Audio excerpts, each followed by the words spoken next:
guys, this is Melissa from Melissa Loves Orchids. So my appearance, this is a Friday with like I think 8 or 7 days of school left to the end of the year till summer.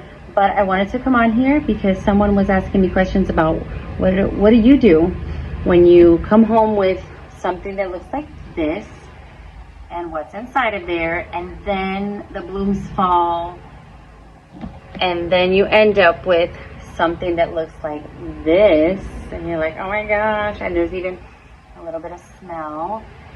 Two, afterwards, you repot in an appropriate pot with slits or holes or whatever in new medium. Clean out the leaves. We'll talk about the spike and where you cut it. So let me take you through what I do. Boo!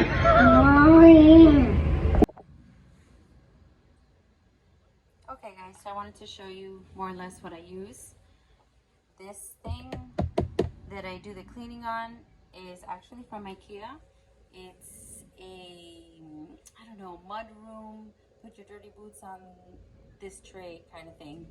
And I just thought it was the right size, and it's just perfect for me to do the cleaning out of the orchids and repotting and all that stuff.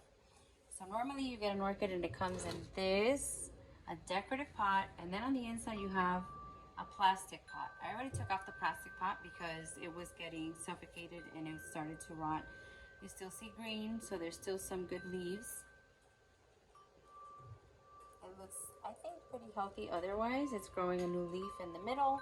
It still has the stem, and the stem still looks green. And some of it, let's see if I can show you strategically so you can see what I'm talking about. Can you see that? All right, some of it is actually growing another growth right from the stem. So that's why I'm not going to cut it off just yet. When it comes to the stem looking dark and either dark, not dark, usually it's light brownish, like brown tan, like it's drying up, that's when I'll just chop it, usually right over a node, because I'm not, you know, I don't care if it's another bloom that is not as big as a previous bloom. My goal now is to get these Phalaenopsis to rebloom. And I've gotten my Vandus to rebloom. The Callias all have new growth, but the Phalaenopsis, I don't know, they're going turtle's pace, really slow.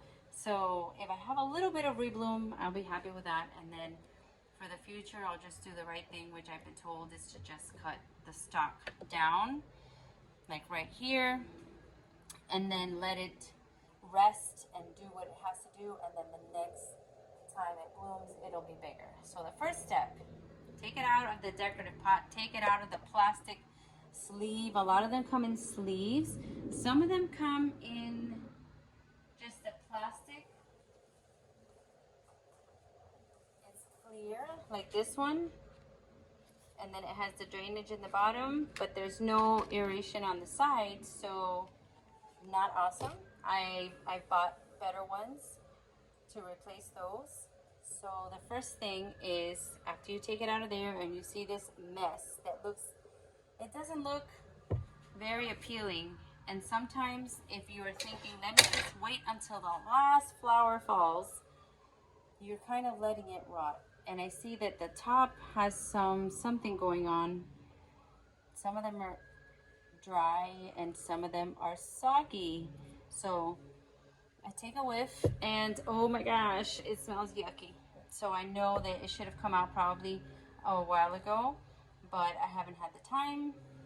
So the first step, as you can see, I'm gonna dunk it. I'm gonna give her a bath and I'm gonna let her sit in this for a little bit. I'm gonna keep turning her around. Okay, you can see I chose this so you could see that right away the roots start turning green, which lets me know that those are viable roots. They're still healthy. And hopefully the ones in the middle, what usually happens is when you take all this moss off, this looks like sphagnum moss. When you take it all off, there are some roots that have been damaged. There's some roots that are black. There's some roots that are completely useless. It's just a little cord. It looks like a little hair. The outer part is completely mushy and gross. So, and sometimes in the middle what you get is whitish roots because they don't photosynthesize when they're stuck in the middle of all the moss. So I'm going to leave this for a little while, and then I'm going to come back and I'm going to show you how I kind of carefully take this apart, and let's see what comes out. What is in the center of this Phalaenopsis? Stay tuned.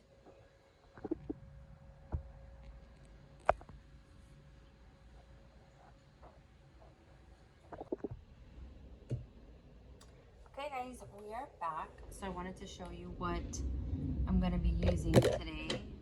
I have my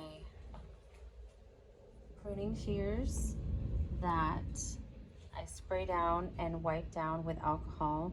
Yes, this is not leave-in conditioner. This is alcohol. And then usually when I finally detangle and clean off the roots, I spray them down with hydrogen peroxide. I have my water sprayer handy just in case. And then I'm gonna have to make it. Oh, and then I have these little tiny skewers that kind of help me get in between and get all the moss out. Everything so far I bought on Amazon. These are the little plastic pots with a lot of airflow that I bought on Amazon, and I also like them because they have these little holes so you can hang this if you want. So I have to decide when I take her out of here, is it going to be a clay pot that I know that they like, or plastic for the aeration and the possibility of hanging her. So that's to be decided. I haven't decided that yet. So after I do that, all I do, take her out of the water when it's time and just start taking out the moss. I try to do it carefully. Sometimes I wear my gloves, sometimes I don't. I already know that this is going to be cut off. This is the kind of thing you want to cut off. It's already rotten. Usually I wait till all the moss is out, but I just wanted to show you the kind of roots that you don't want. Those that seem empty, that they don't have any substance at all. I forgot to show you something else. You need bug spray, and I'm not going to show you what kind because who cares. You need bug spray because it's been raining and we're in Miami and it is completely soggy out here. I now have an infinity pool, which I didn't have before. So that's what I'm going to do, and I'm not going to bore you with taking out all the moss. I'm going to show you what it looks like when all of this moss is out. The next step is going to be wash it out completely and take a look at the roots. See, this is an example of what is the actual root. It is this, just this string. The velamen that's around it is there to get the water and all that. But once it is just this, you kind of want to get rid of that. Okay? This one looks like it still has a lot of good roots. So I'm going to end up with a lot of good roots. So I'm going to carefully take my time. And the deeper I go, the lighter the roots are. See, this one is like yellow. They're light because they don't see the sun. So she was in a plastic sleeve of a pot, and then in a decorative pot on top of that. So there was no sun coming in at all, especially to the inner roots. So I'm going to keep on working away at this. I'm going to keep on taking out all the moss. I'm going to end up with a huge pile because they pack it in really tightly. And then I'll show you what happens next. Okay, I wanted to show you how it's going. I have a big pile of moss, and she's pretty much empty. Look at all those good roots. There's a lot of good roots. There's some that are not making it, some that are going to be cut off. Oh, I didn't even have to cut it off. Comes right off. Okay, so the next step for me, I'm going to take her to wash her off. I'm going to give her a shower, and then we're going to be cutting all these things off because they're rotten anyway, and you don't want it to get fungus. Okay, so here she is. She seems to have a lot of good roots. I don't know why I keep saying she, because that's what I don't know. And I'm going to try to just cut off whatever seems dead, mushy. This fruit like this, it's no good. So you go slowly, carefully, whatever's dead and mushy. See, ugh, it's coming off on my finger. That's no good. But there's a lot of good roots, so that is the good news. A lot. There's always an entanglement here.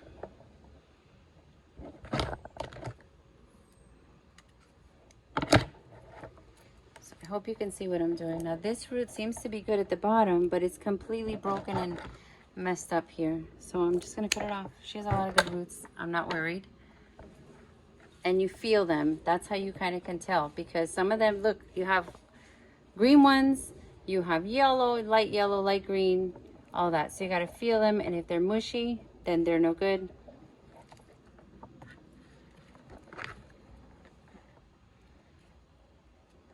So it's kind of fun. It's like kind of like surgery. You're cutting off, you're cleaning, kind of like going to the dentist, sort of.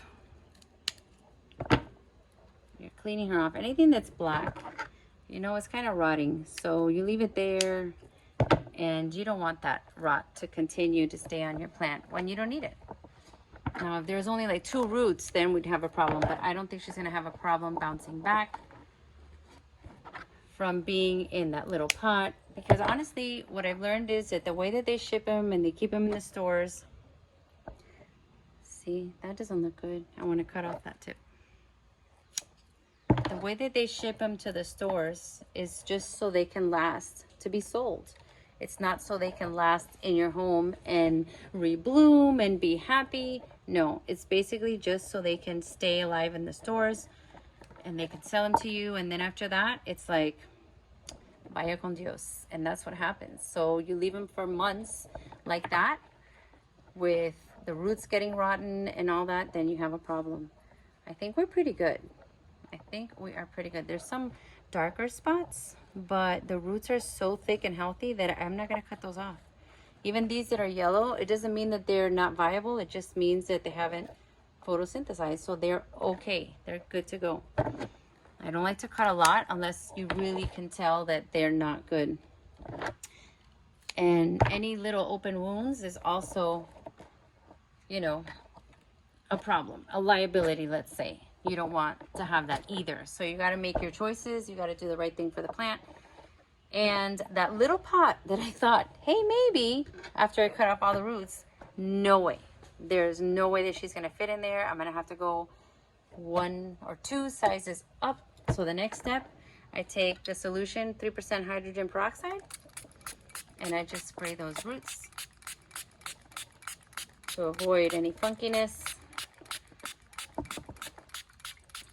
All right, so give me a second. I'm going to clean up and I'm going to find a new pot and we're going to pot her up. Oh, I forgot about the stem. I forgot. So let's see, where are we going to cut it? See, this is empty. This is empty. This is empty, but this here, look at that. There is something already growing out of there. So I'm not going to cut underneath that. I'm going to see what happens. I'm going to do this. Just like that. Yay! I'm going to leave this stem on. Worst case scenario, she'll just abort mission and not bloom anymore. And I'll cut the stem lower.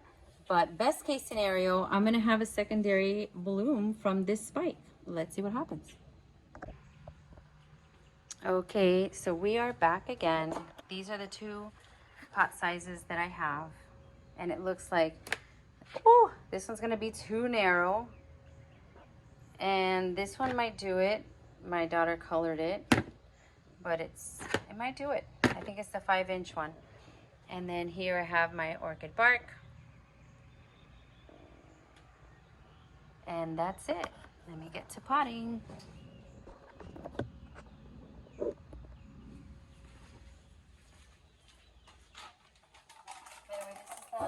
this is the bark that I'm using.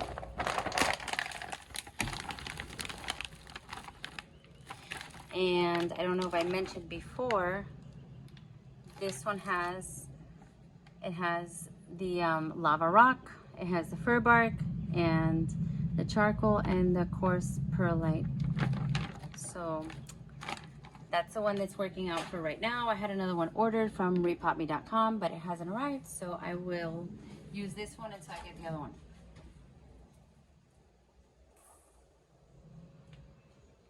The first step is I always add some to the bottom. Add some to the bottom. Sometimes it's, again, trial and error. You try something and it's like, oh no, that doesn't work out, so maybe I put too much. Start again, add a little. And you basically just start working them all around the roots. You're gonna keep spinning her around. It would be nice to have a lazy Susan to spin around, like one of these cake decorators. It still looks like it's not even big enough, but I've already started. So I'm just gonna continue. And hopefully I don't have to repot her soon, because they don't really like it. But I don't have a bigger pot. I kind of underestimated how many good roots I would find. I thought it was gonna be all rotten in there. So I'm taking my time and I'm kind of pushing them in. Some people use like these sticks, maybe not this gigantic stick, but they use sticks to kind of work them in the side. I've seen that. I usually just use my fingers, and then I have to clean my fingers because, as you can see, there goes the manicure.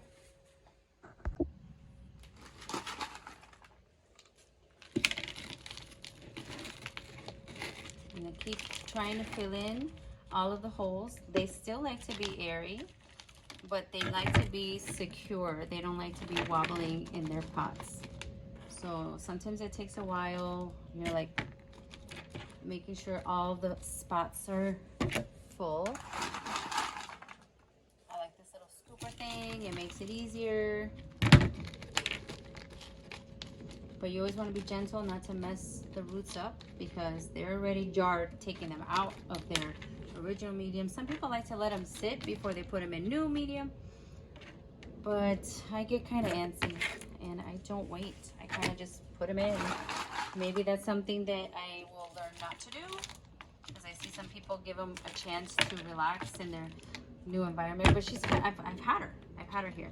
I just haven't had her in this kind of setup. Okay, not bad. She is secure.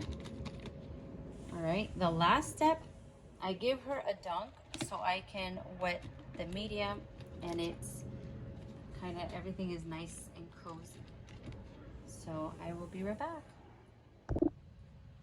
All right, last and final step is just one last dunk in the bath. Wet all these bark chips, all of this medium. Not too long, because she already got her she got her water. She was soaking, but just so everything could kind of, you know, get wet and be nice and cozy. So that's it. That's all I do. I kind of see there's still some holes in the bottom, so I might keep working, making sure to get all the bark in as I swat all the flies away. It's so annoying. Luckily they don't like me that much, because I'm not all, you know, with welts, which I should be, because there's like a bazillion. That's it, guys. That is all I do. That's what I've learned, and it's working so far. Of course, we can't even eat on our table because it's full of orchids. But that's it. The last step would be just to put a little marker when I watered her. Not a lot of the phals have an ID, and that's okay, but all my other ones have an ID. But at least I put a little card, a little thing. I might water the leaves. I might clean off the leaves a little bit and dry them up afterwards, making sure that there's no water in the crown. But it seems to have some leftover residue from whoever watered it before. And that's it. You can see through this pot, so you can see when the roots get silvery gray, you know that it needs more water. And that's exactly what I do. I get one of these, I put lukewarm water, and then I let it sit for a few minutes. That's basically all that I think that they need. And that's it.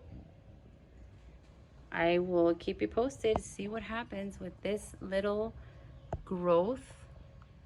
This growth right here, it looks like it might rebloom. I hope it does.